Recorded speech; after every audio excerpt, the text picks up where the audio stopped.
There is this misconception about the perception of value of every product you create. Most developers, when they are going to release the first SaaS, they understand that no matter how bad the SaaS or the product it is, they must push the product outside.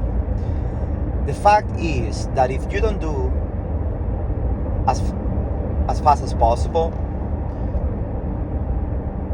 you will get behind. So the first principle that I want to share today with you is that in order to get a successful product, the first thing you have to do is have a product outside in the marketplace. And that's how you understand the perception of value you create.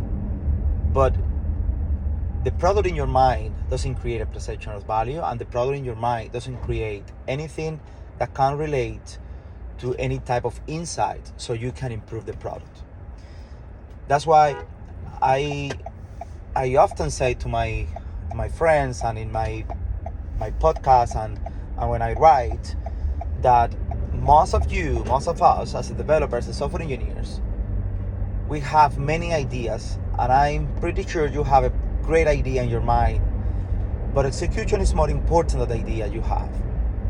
And if we go deeper on this insight, execution is not as important as being fast, because when you're starting, what you need is a niche, is a marketplace, is a group of people, so you can iterate your product, your features, and you can get and gather as much feedback as possible. So stop developing features and products that only you think you need.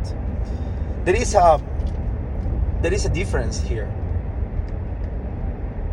about the product that you know you need because it's going to solve one of your problems, and the product you need because you know it's going to solve other people's problems.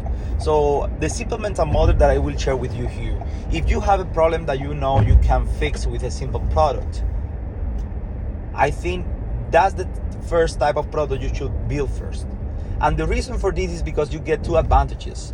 The first advantage is that when you create a product to fix a problem for yourself, you are getting more time on the future. So you are paying back to you the time you have to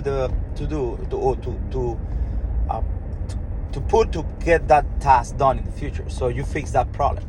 You also fix the problem for yourself in order to get more leverage for the tools you implement. But the fact is that if you have this idea, if you have this product, and if you have a problem to solve for yourself, for example, I'm creating a lot of content right now, and one of the products that I create is for myself. This product is not online, but it was taking me more than I think 36 hours to create the content on a weekly basis. And with this system, I implement this system, I put the strategy on, and I put 1 month on work and implement the tool, and now this 36 hours is just 4 or 5 hours, sometimes a little bit more. But the next step is trying to put this product present to people. So in general, what I'm trying to share with you here is to have